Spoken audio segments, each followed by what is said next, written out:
Next, we'll look at your staffing, which is likely your largest investment. We start by adding your employees, their time, and salaries.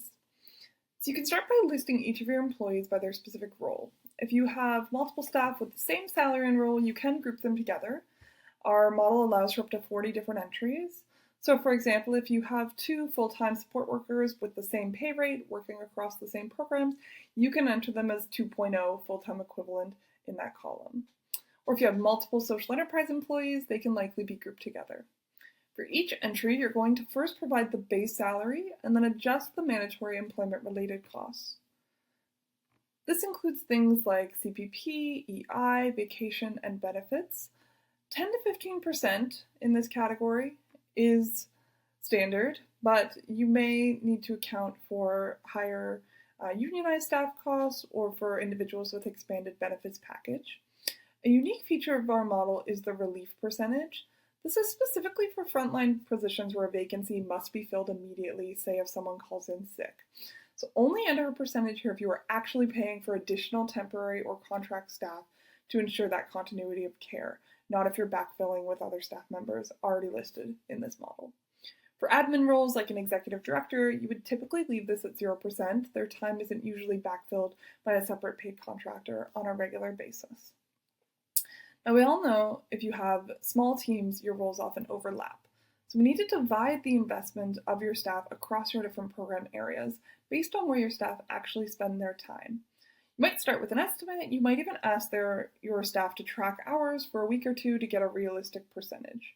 So remember, direct program time. This is frontline time spent in day program, social enterprise, job supports. The overhead and admin, this is for management and operations. So an executive director may spend a portion of their time working on all of the different programs, but unless they're actually spending time on the front line or managing a social enterprise or a program or residence, likely 100% of their time can be allocated to that overhead management perspective. You don't have to worry about being perfect on the first pass. You can always come back and refine these as you get a clearer picture of your operations. The model is going to give us a total cost for our 4 different program areas. The most important number here for our purposes is our day program total. The next task is to divide the day program staffing costs across different levels of support.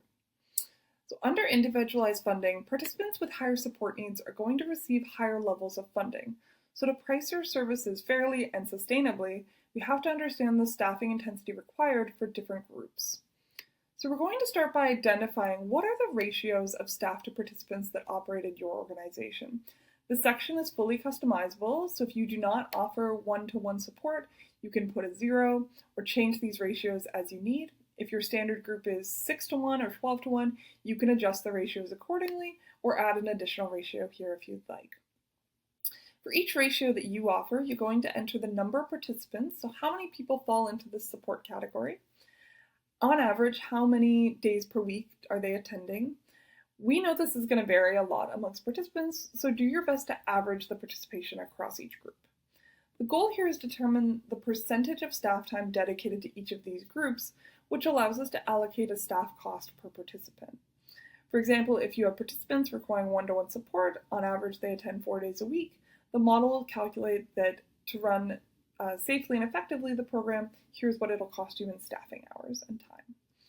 In this example, the model for 2-to-1 support, staffing needs show that you have $204 in staffing costs per day per participant. So the model is taking your day program total staffing budget and distributing it proportionally based on the ratios of staff required for different levels of participants. We're getting one step closer to having a final pricing solution.